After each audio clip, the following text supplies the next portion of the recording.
Hello Prateek, am I audible? आवाज वगैरह ठीक से आ रही है? Good evening, good evening, welcome welcome. All right, thank you. ठीक है, ऑल राइट।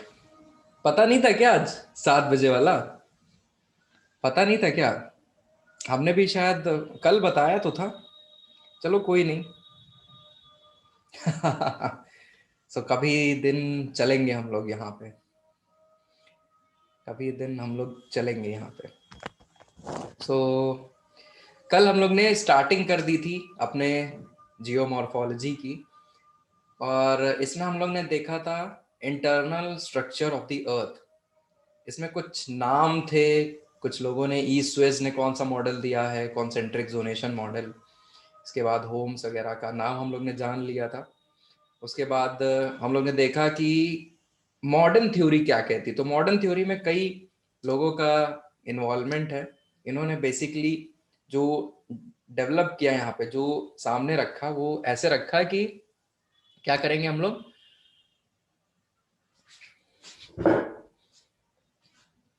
क्या हो रहा है?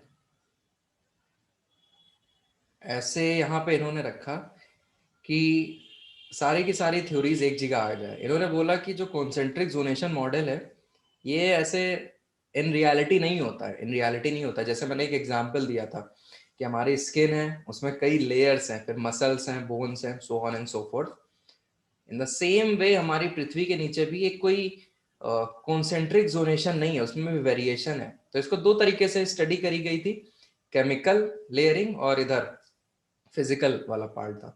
तो केमिकल लेयरिंग में रॉक और मिनरल्स किस तरीके के पाए जा रहे हैं, इसमें क्रस्ट, मेंटल, कोर और कितनी डेप्थ है, कहाँ पे क्या पाया जा रहा है, वो सब मैंने बता दिया था। आई थिंक वो आपको आराम से समझ में आ गया होगा। उस पर हम लोग ने नोट्स भी ले लिए थे, एक प्रॉपर जो डिस्कशन था वो हो गया था। आज जो फिजिकल वाला कंपोनेंट है, फिजिकल वाला पार्ट है, उसको आराम से समझ लेंगे। ठीक है? सो कोई भी दिक्कत नहीं होगी, वो बहुत आसान है। बस एक डायग्राम बनाएंगे और उसमें सारी की सारी चीजें कवर हो जाएंगी। ये पूछा नहीं गया यहाँ पे। अगर पीसीएस में बात करें तो ये इतना ज्यादा पूछा नहीं गया है। सो जियोमॉर्फोलॉजी से जो क्वेश्चन बनते हैं वो वॉल्केनिज्म, अर्थक्वेक, इस पे ज्यादा बनते हैं। प्लेट टेक्टोनिक्स पे अच्छे खासे बनते हैं। प्लेट टेक्टोनिक्स का जो इंटरेक्शन हो रहा होता है उस पे सवाल बनते हैं। तो ये जो पोर्शन है इतना ज्यादा एज सच पूछा नहीं गया, इसीलिए अपने को इतना ज्यादा इसमें इन्वॉल्व नहीं होना है। बस आपके पास एक छोटा सा क्यूट सा नोट्स होने चाहिए, सो दैट अगर इसके आसपास कुछ पूछता है तो you people can write 1 page something. तो आप इतना कंटेंट रेसिप्रोकेट कर सको, लिख सको, इतना आपके पास होना चाहिए। All right, so let's get started now, और उसके आगे हम लोग कंटिन्यू करते हैं। So I am sharing my screen.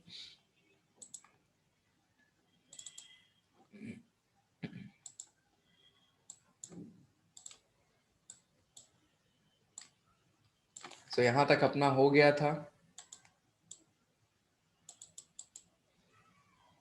सारी डेप्थ वगैरह मैंने आप लोग को वहाँ पे समझा दी थी, कितना डेप्थ है क्या है, वो वहाँ पे अपना निपट गया था। आज उसके आगे कंटिन्यू करते हैं कि और क्या सीन है। याद हो अगर तो मैंने आप लोग को बताया था कि आज हम डिसकंटिन्यूटीज पे बात करेंगे, राइट? डिसकंटिन्यूटीज पे बात करेंगे, मैंने बताया था कि यहाँ पे discontinuities. So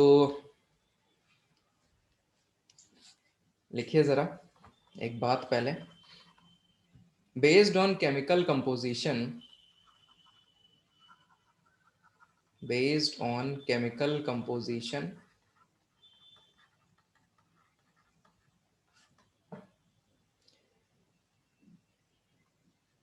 the layers inside our earth, the layers inside our earth have discontinuities। जहां पे एक लेयर दूसरी लेयर में चेंज हो रही है, have discontinuities। based on chemical composition, the layers inside our earth have discontinuities। Discontinuities का मतलब क्या होता है यहाँ पे?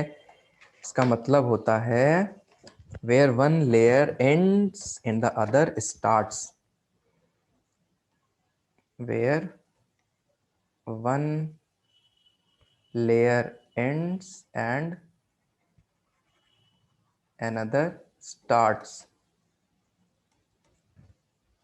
ये है डिसकंटिन्यूटी का मतलब।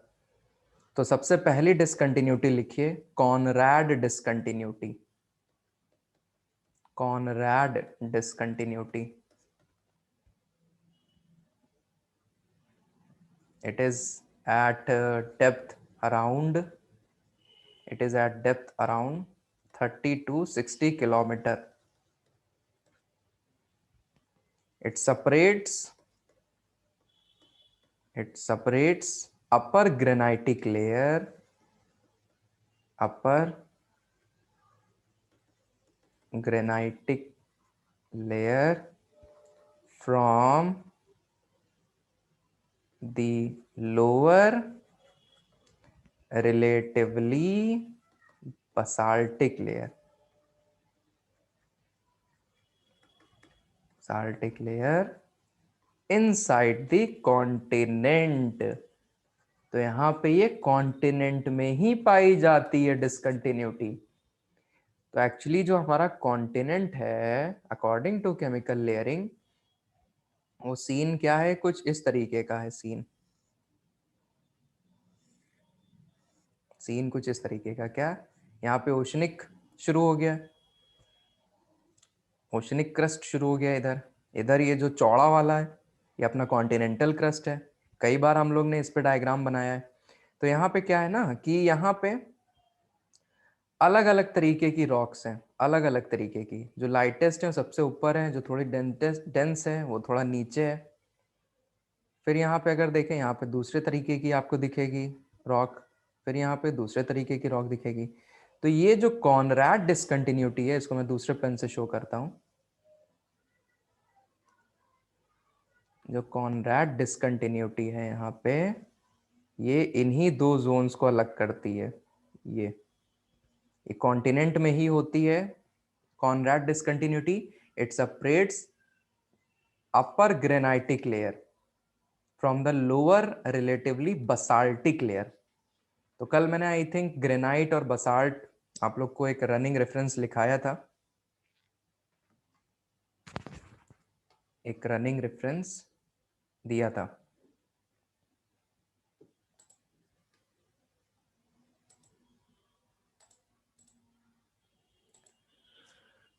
सो यहाँ पे क्या लिख लेंगे हम लोग, ये इसको अलग करती है, इसको अलग करती है। सो पूरा का पूरा ये यहाँ पे ग्रेनाइट एंड इट्स वेरिएशन है। ये जो मैंने अलग अलग रिप्रेजेंट किया है रॉक्स को, ग्रेनाइट और उसके वेरिएशंस हैं ऊपर की तरफ। नीचे की तरफ यहाँ पे बसाल्ट और उसके वेरिएशंस हैं।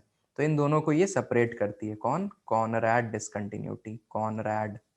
और इधर ये जो ओशनिक वाली है, ओशनिक वाली, यहाँ पे अच्छा किसी तरीके की डिसकंटिन्यूटी नहीं है, ये एक ही फॉर्म की बनी है। सो बेसिकली ये बसाल्ट की बनी होती है, बसाल्ट की प्लस गैब्रो, ये भी एक फॉर्म है। गैब्रो ये भी एक मिनरल का फॉर्म है, गैब्रो, बसाल्ट और गैब्रो। सो कॉनरैड डिसकंटिन्यूटी याद रखना अपने को, कॉन्टिनेंट में ही पाई जाती है, कॉन्टिनेंट में ही पाई जाती है। हो जाए तो बताना। सो यहां नोट करके लिख सकते हो, no discontinuity, no discontinuity in oceans, no discontinuity in oceans.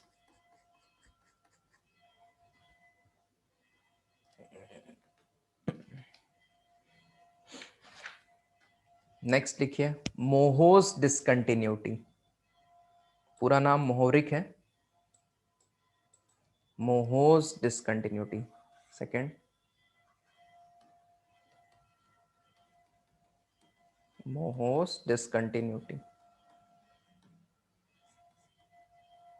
Crust and mantle, crust and mantle के बीच में ये डिसकंटिन्यूटी होती है, क्रस्ट और मेंटल के बीच में। And its depth varies, and its depth varies. So अगर मैं यहाँ पे कुछ ड्रॉ करूँ, ये ओशनिक क्रस्ट हो गई, ये कॉन्टिनेंटल क्रस्ट हो गई, कॉन्टिनेंटल क्रस्ट हो गई, ओशनिक क्रस्ट हो गई। तो जो मोहोस डिसकंटिन्यूटी है, क्रस्ट के नीचे मेंटल शुरू हो जाएगा, क्रस्ट के नीचे मेंटल शुरू हो जाएगा। सो कुछ इस तरीके की होती है, ये मोहोस डिसकंटिन्यूटी है।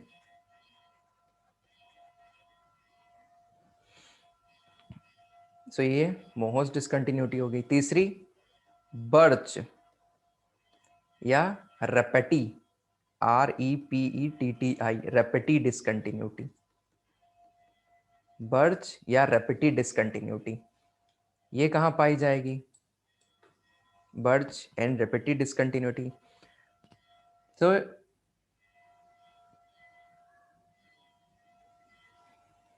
it separates it separates it separates middle mantle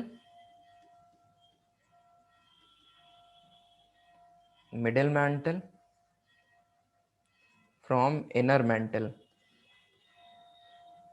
मंदिर के घंटे की आवाज आ रही है क्या आपको? It separates middle mantle from the inner mantle।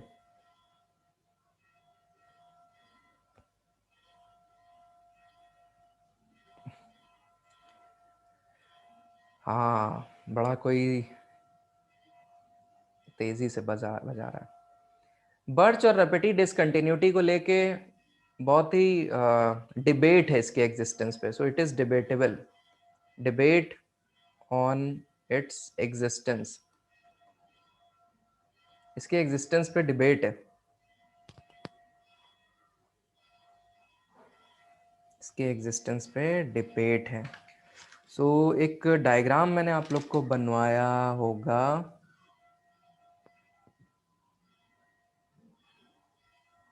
Upper mantle और मिडिल मेंटल। हाँ, बहुत देर से बज रही है भाई। ऑल राइट, ये डायग्राम है वो। तो upper mantle 350-400 kilometre, middle mental 900 kilometre. तो ये जो पाई जाती है डिसकंटिन्यूटी, ये 700 से 900 किलोमीटर के बीच में पाई जाती है।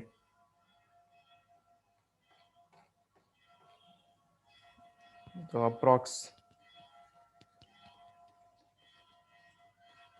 700 से 900 किलोमीटर के बीच में। Next is Gutenberg discontinuity.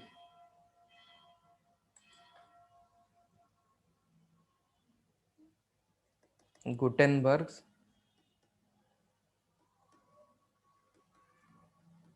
Discontinuity, Gutenberg discontinuity ये पाई जाती है आपकी between mantle and core, mantle and core. Depth है इसकी around 2900 kilometre depth. Wiechert Gutenberg पूरा नाम है।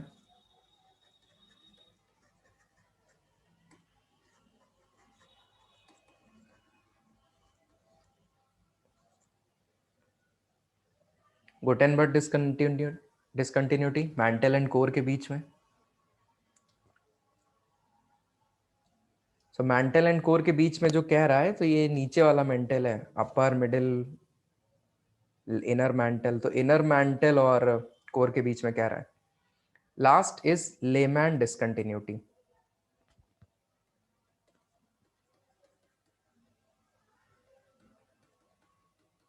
लेमैन्स discontinuity,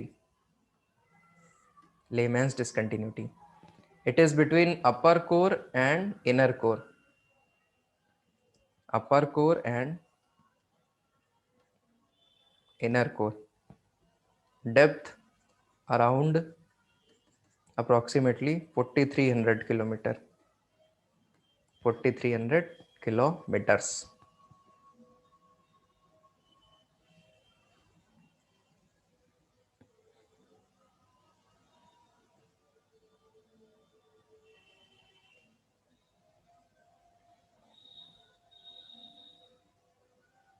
ऑल राइट, अब मैंने आप लोग को chemical differentiation of internal layers पढ़ा दिया।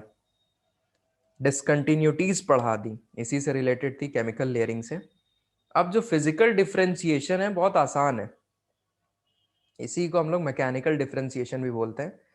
तो आप क्या करोगे, एक मैं पहले डायग्राम बना लूँ, उसके बाद आप बना लेना आराम से, उसमें अपने आप समझ में आ जाएगा कि क्या है।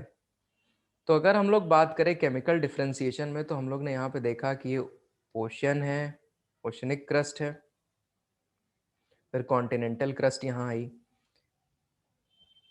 इसके बाद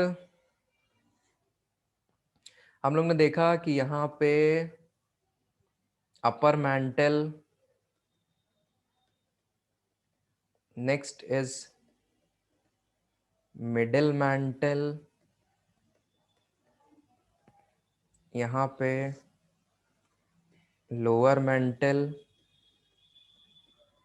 रहा, और फिर नीचे कोर रहा, कोर। ये जो पोर्शन अभी जस्ट हम लोग ने पढ़ा, ये था केमिकल डिफरेंशिएशन।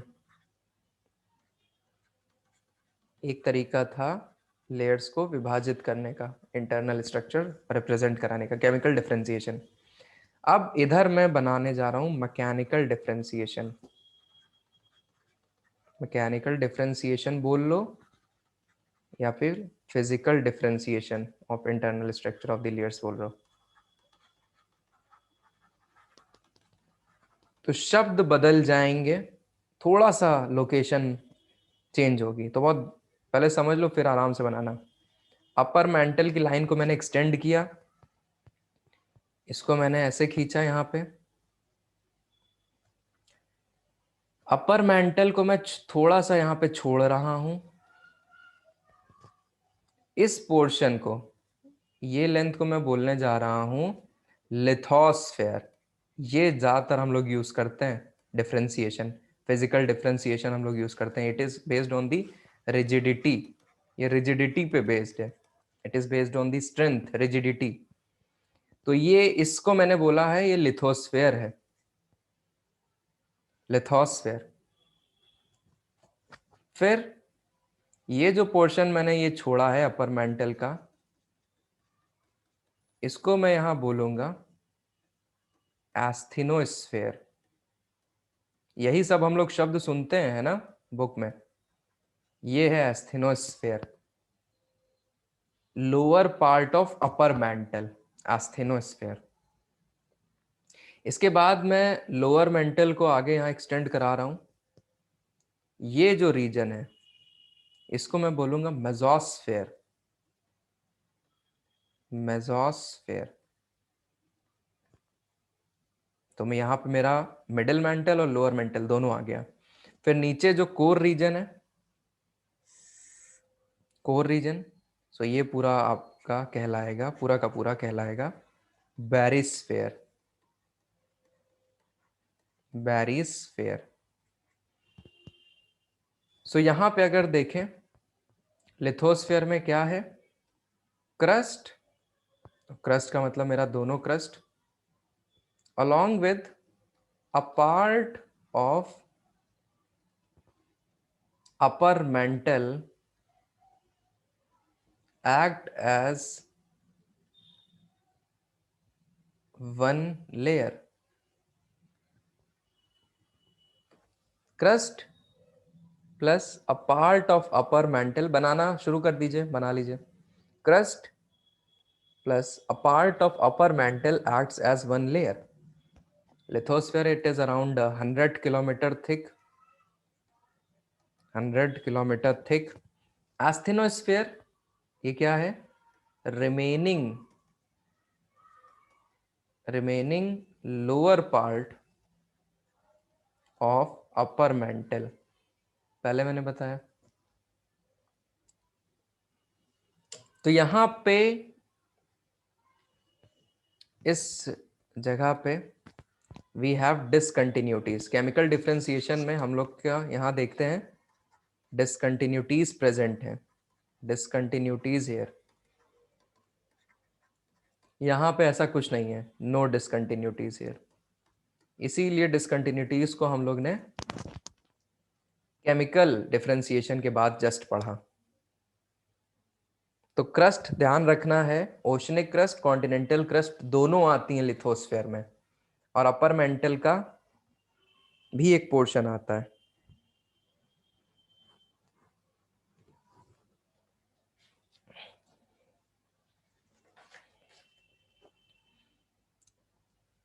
एस्थेनोस्फेयर कितने तक जाएगी, कितनी डेप्थ तक जाएगी? अराउंड 300 से 350 किलोमीटर इसकी जो डेप्थ रहेगी, अराउंड 300 से 350 किलोमीटर डेप्थ।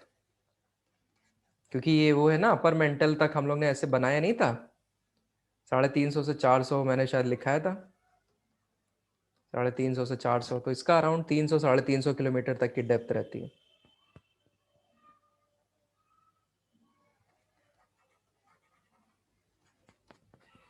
बन जाए तो बताना प्रतीक।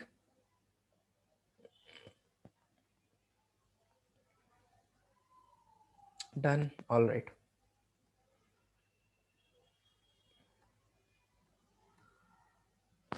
अब नोट करके कुछ बातें लिखिए, नोट करके कुछ बातें लिखिए, और बहुत ही इंपॉर्टेंट बातें, बहुत ही इंपॉर्टेंट बातें।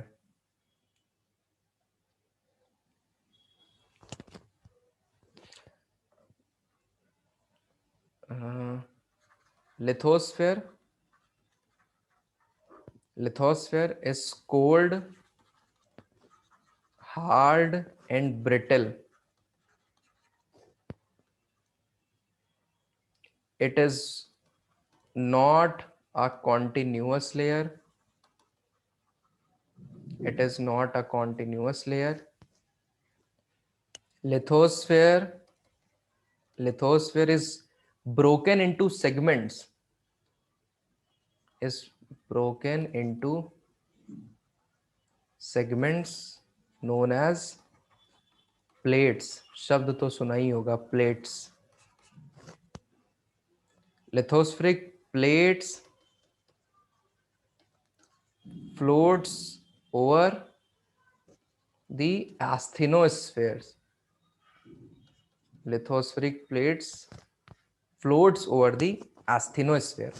It is something like this. पूरा एक नहीं है क्रस्ट, पोर्शन बोला जाए, लिथोस्फेयर पूरा एक नहीं है। It is broken into number of plates, right, number of plates में बटा हुआ है।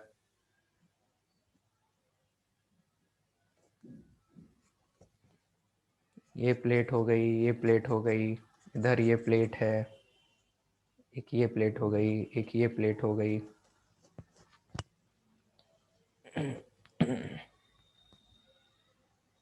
फिर लिखिए, the older idea was that the continents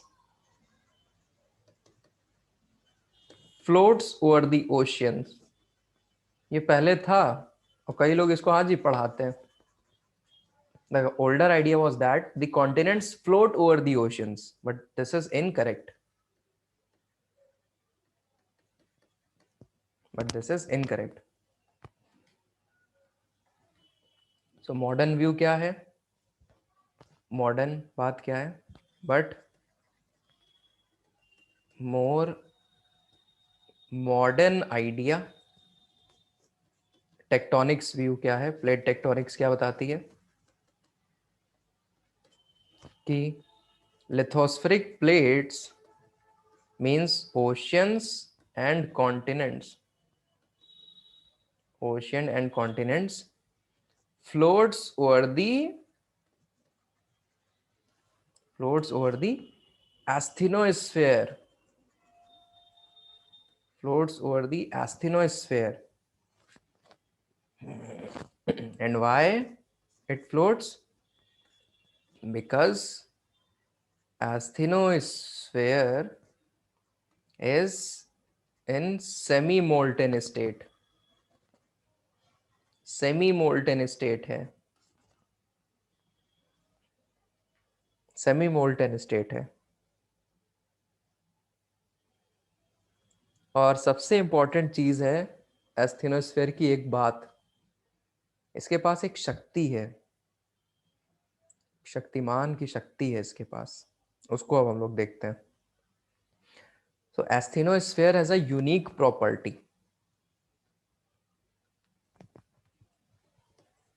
asthenosphere has a unique property.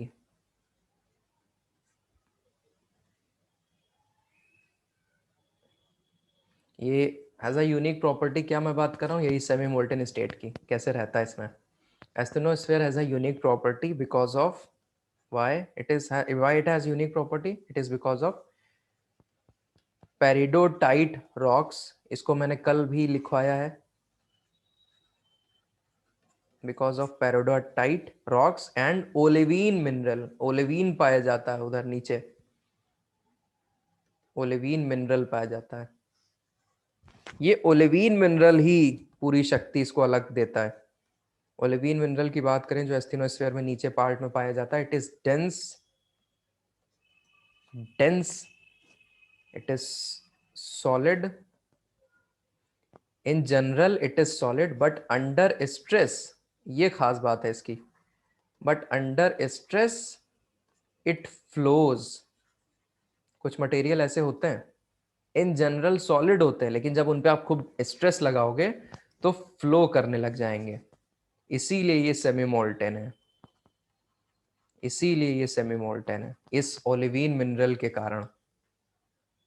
इसीलिए hence asthenosphere is in semi molten state. Hence asthenosphere is in semi molten state, यही कारण है ओलिवीन मिनरल जो इसमें। And hence lithosphere plates floats over the asthenosphere, जो पहले बात बोली थी। सो ये समझना जरूरी है, क्योंकि जब आगे जाके हम लोग प्लेट टेक्टोनिक्स पढ़ेंगे, प्लेट टेक्टोनिक्स पढ़ेंगे तो ये चीज आएगी वहां पे, ये चीज आएगी वहां पे।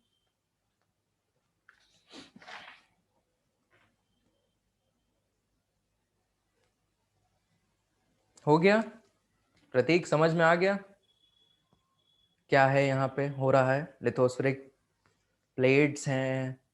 पहले हम लोग मानते थे कि ये जो, पहले हम लोग यहाँ पे मानते थे कि जो कॉन्टिनेंट्स हैं वो ओशन के ऊपर मूव कर रहे हैं। पहले हम लोग ये मानते थे, आज भी कई लोग पढ़ाते हैं इस चीज को कि ओशियन नीचे है, कॉन्टिनेंट उसके ऊपर फ्लोट कर रहा है। लेकिन भैया ये दोनों एक ही चीज है, और रिसेंट टेक्टोनिक्स व्यू में यही फिजिकल जो डिफरेंशिएशन है इसी को कंसिडर ही किया जाता है। और अगर आपने यहाँ पे देखा तो सबसे इंपॉर्टेंट अपना जो डिस्कशन चलता है पूरी थ्योरी में, अपना जो डिस्कशन चलेगा ना, मात्र और मात्र इस पे चलेगा, नीचे वाले से अपने को मतलब नहीं रहेगा।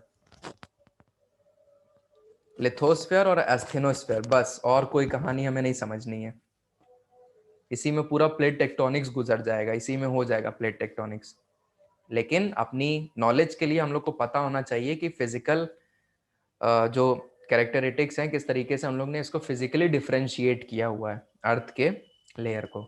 और इसमें कोई डिसकंटिन्यूटी नहीं होती है, सब एज इट इज ऐसे ही रहता है, सब ऊपर नीचे है, कोई डिसकंटिन्यूटी ऐसे एज सच है नहीं। तो ये बात हो गई, ये हो गई। सो अब आपको टेम्परेचर का डिफरेंशिएशन हम पढ़ा दें। Temperature and pressure pattern in the interior. Next page से चाहो तो शुरुआत कर लो। टेम्परेचर एंड प्रेशर पैटर्न्स, एक पेज का आपके पास मटेरियल होना चाहिए। In the interior, temperature and pressure pattern in the interior of the earth. तो इसमें 9 पॉइंट्स हैं, वो लिख लेते हैं जल्दी से। क्या है पहली बात, the interiors have internal heat. The interiors have internal heat. हम जानते हैं पृथ्वी के अंदर हीट है, इंटरनल हीट है। ये कैसे इंटरनल हीट आई है? The internal heat is because of, the internal heat is because because of radioactivity. It is because of radioactivity. It is because of radioactivity, and also the residual heat, the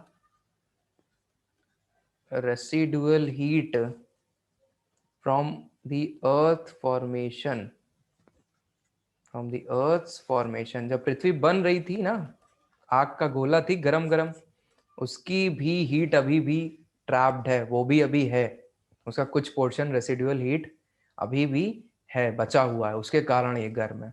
क्योंकि उसके ऊपर इतना ज्यादा और layering हो गई कि वो हीट उसमें ट्रैप्ड हो गई, वो हीट उसमें ट्रैप हो गई, तो अभी भी रेसिडुअल हीट है, और साथ में रेडियो एक्टिविटी के कारण भी अंदर इंटरनल हीट है पृथ्वी के. तो next point, up to 100 metre depth, up to 100 meter depth, the temperature increases at the temperature increases at 2 degree to 3 degree centigrade, 2 to 3 degree centigrade तक बढ़ता है. But this rate is not consistent, but this rate is not consistent.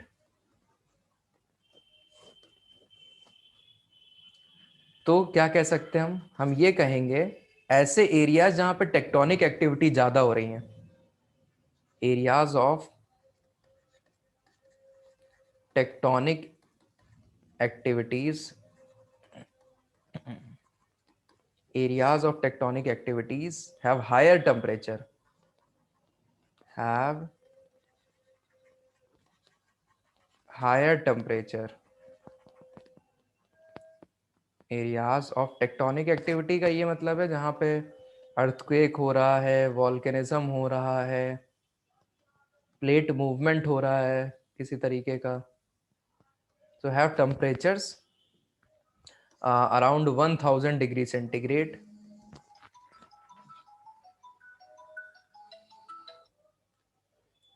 around 1000 degree centigrade and above,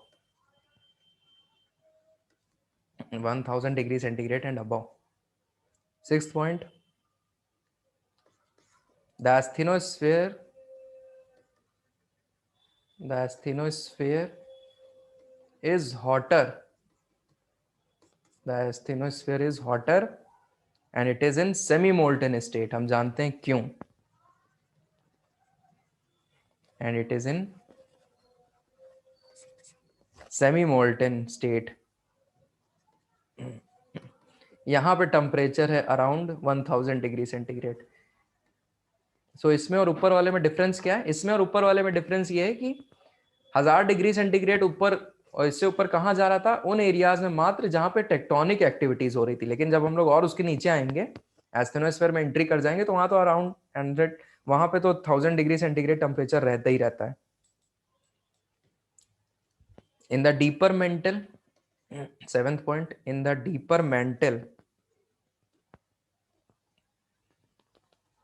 in the deeper mantle temperature can be around, temperature can be around 1500 से 2000 degree centigrade. Next point, at the junction of core mantle, at the junction of core mantle, याद है एक discontinuity मैंने बताई थी, Gutenberg discontinuity, Gutenberg discontinuity. The temperature can be around, the temperature can be around 3000 degree centigrade, 3000 degree centigrade, 3000 degree centigrade तक हो सकता है. Ninth point, the core temperature is around, the core temperature is around 4000 से 5000 degree centigrade. और ध्यान रखिए, outer core is in molten state, outer core is in molten state, inner core आपका solid है। और बस यहाँ नोट करके लिख लो, as the depth increases, as the depth increases the pressure also increases। बस, तो प्रेशर का डिस्ट्रीब्यूशन है उसने, it take care of this pressure distribution also. क्योंकि ये हम लोग याद नहीं कर सकते हैं कितना प्रेशर, कितने नीचे जाने पे कितना प्रेशर हो रहा है।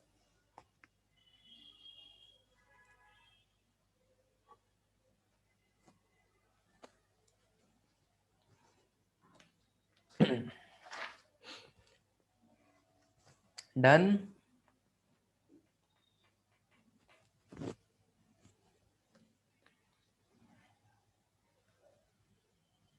तो अब हम लोग यहां देखेंगे क्या, कि ये कैसे अपने को पता चला कि इंटीरियर में ये सब है, हम इंटीरियर के बारे में कैसे जान पाए। तो अब नेक्स्ट हेडिंग है एविडेंसेस ऑफ इंटीरियर्स। कैसे हमें पता चला कि अर्थ के इंटीरियर में क्या क्या हो रखा है, ये कैसे हम लोग को पता चल रहा है, कैसे पता चल रहा है। हेडिंग पड़ेगी आपकी evidences of interiors. Evidences of interiors, how we know about interior, कैसे। So earth's radius is around 6400 kilometre. कहीं कहीं 62 लिखा हो सकता है, कहीं 63 लिखा हो सकता है। तो अर्थ तो सब एक ही है, कोई दिक्कत नहीं है, लेकिन वो 54 नहीं होगा, 53 नहीं होगा। So earth radius is around 6400 kilometre and it is mainly, and it is mostly known. इतनी गहराई तक तो हम लोग जाने से रहे, इतनी गहराई तक तो हम लोग जाने से रहे। So it is mostly known by other sources, by other sources, because because it is impossible, because it is impossible to reach the interior physically, to reach the interior physically। और हम लोग रॉक ड्रिलिंग वगैरह करते हैं तो तब भी कितना जा पाए हैं रॉक ड्रिलिंग, ऑयल वगैरह निकालने के लिए। Rock drilling for oil at max हम लोग गए हैं 10 से 15 किलोमीटर डेप्थ, 10 से 15 किलोमीटर की डेप्थ पे। तो सोर्सेस क्या है अपने पास जानकारी के सोर्सेस, वॉल्केनिक रॉक्स की स्टडी हम लोग करते हैं, वॉल्केनिक रॉक्स। हम लोग मेटेराइट्स की स्टडी करते हैं, स्टडी ऑफ मेटेओराइट्स, क्योंकि ये जब यूनिवर्स बना था तो ये भी बने थे, अपना ही हिस्सा है। तो अगर उनकी स्टडी हम लोग ने कर ली तो मोर और लेस हम लोग समझ सकते हैं कि कैसे इंटरनल स्ट्रक्चर हो सकता है अपने पृथ्वी का। ग्रेविटी स्टडी भी करी जाती है, ग्रेविटी स्टडीज,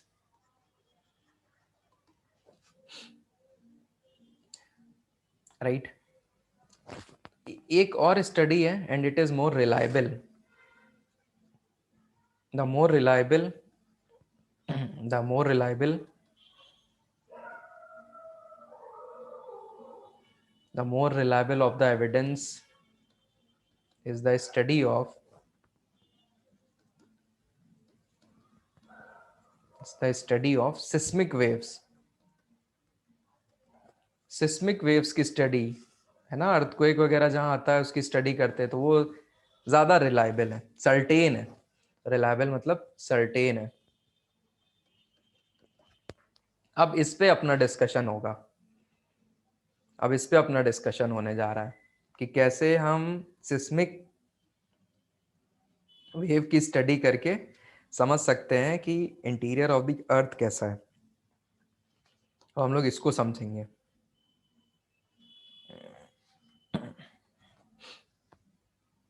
हो गया।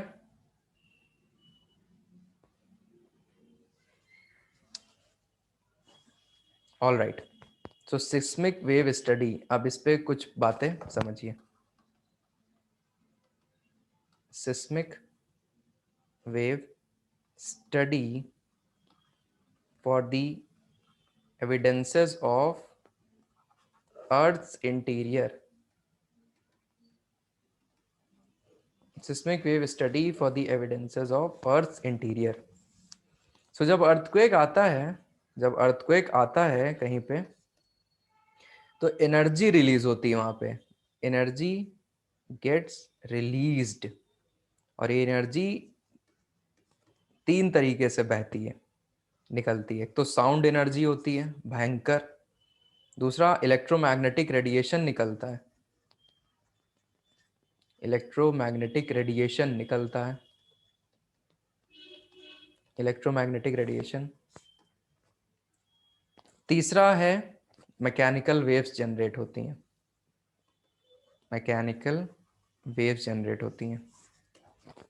तो अपनी स्टडी के लिए कौन सी वेव हम लोग को पकड़नी पड़ेगी, सोचिए। अपनी स्टडी के लिए कौन सी वेव पकड़े हम लोग, साउंड, इलेक्ट्रोमैग्नेटिक रेडिएशन या एमडब्ल्यू मैकेनिकल वेव्स, किसको हम लोग पकड़े अपनी स्टडी के लिए? नहीं, साउंड वेव कोई मतलब नहीं है, ये रेडिएशन है। Radiation doesn't require any medium to propagate, इसको मीडियम की जरूरत ही नहीं होती। तो हम लोग जब जान ही नहीं पाएंगे कि कैसे निकल गई, क्योंकि इसको मीडियम की नहीं जरूरत है ना, तो ऐसे ही निकल गई, तो हम लोग इसकी स्टडी करके क्या करेंगे? It is these mechanical waves that we have to study because they require medium to travel.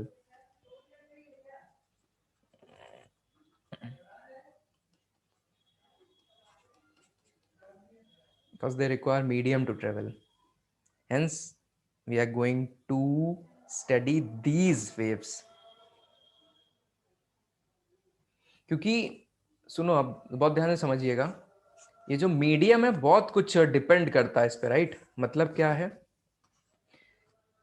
देखो वेव्स की प्रॉपर्टीज होती हैं कुछ, वेव्स की प्रॉपर्टीज होती हैं, और ये वेव्स की प्रॉपर्टीज डिपेंड्स करती हैं मीडियम ऑफ प्रोपगेशन कैसा है, मीडियम ऑफ प्रोपगेशन कैसा हो रखा है। Depends upon medium of propagation. Waves की प्रॉपर्टी क्या है भाई? वेलोसिटी हो गया, पाथ हो गया, कैसा मीडियम में ट्रेवल कर रहा है, सब डिफाइन होगा उससे। बेंडिंग होगी कि नहीं होगी, कम होगी ज्यादा होगी, रिफ्लेक्शन रिफ्रैक्शन, रिफ्लेक्शन रिफ्रैक्शन, ये सब डिपेंड करता है कैसा मीडियम ऑफ प्रोपगेशन है, कैसे किस किस मीडियम में वो वेव फ्लो कर रही है। फॉर एग्जाम्पल, अगर कोई मीडियम एक्स है और उसमें वेव की स्पीड है 10 किलोमीटर पर सेकेंड, 10 किलोमीटर पर सेकेंड, फिर अगर दूसरा कोई मीडियम हो जाएगा, मान लो बी मीडियम हो गया, तो जरूरी नहीं है यहाँ पे 10 किलोमीटर पर सेकेंड से ही चले, हो सकता है वो 15 हो जाए, मे बी वो हो सकता है 5 हो जाए किलोमीटर पर सेकेंड, कुछ नहीं कहा जा सकता है। सो मीडियम चेंज हुआ, यहाँ पे प्रॉपर्टी भी चेंज हो गई वेव की। तो इसका मतलब अगर हम लोग इसको अच्छे से स्टडी कर लें तो हम बता सकते हैं कौन कौन से मीडियम से वेव्स गुजर रही हैं, तो वहां पे कैसा सिस्टम हो सकता है। ठीक है, कॉन्सेप्ट समझ में आ गया प्रतीक? सो मैकेनिकल वेव्स और उसकी property, medium, all right, cool. तो अब क्या करते हैं यहाँ पे, earthquake waves, earthquake waves, these are mechanical waves, these are mechanical waves। तो ये मैकेनिकल वेव्स कैसे क्या हैं, जहां पे ओरिजिनेट होती हैं सबसे पहले वहां पे move through the body of the earth, move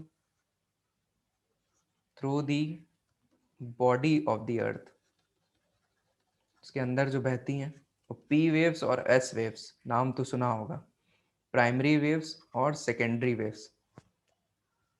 फिर एक मैकेनिकल वेव्स की जो लहर दौड़ती है वो सरफेस पे दौड़ती है, move on the surface of the earth. ये तो सरफेस के नीचे थी अभी तक, ये है सरफेस ऑफ द अर्थ। ये होती हैं दो, L waves, L waves and R waves, R waves, L waves मतलब है लव वेव, आर वेव्स मतलब है रेले वेव्स।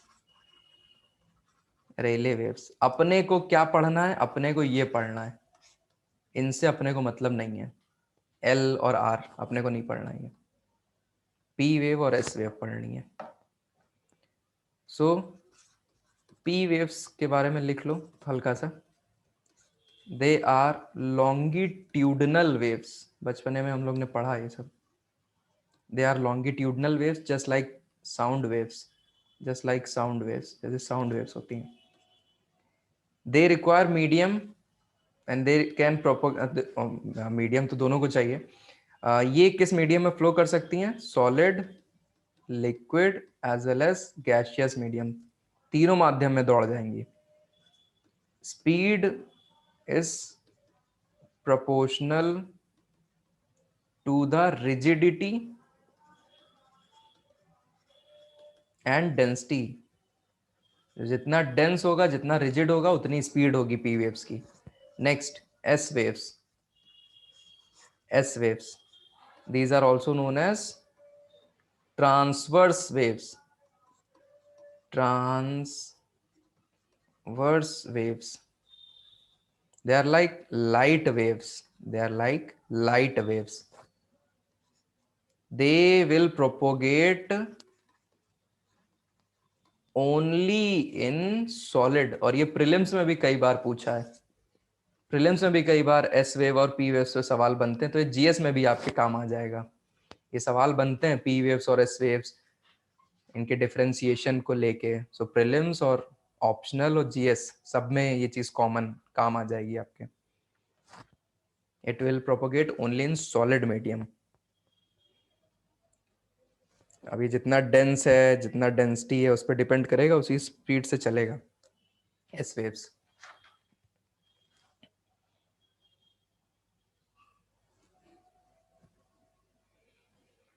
लिख लिया?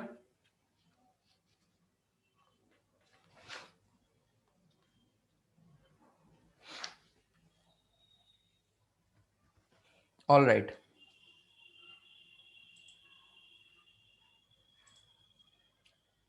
ठीक है। इतना अगर लिख लिया है तो आज इतना ही रखेंगे। आई थिंक मैंने बताया नहीं तो आज लोग भी नहीं आ पाए।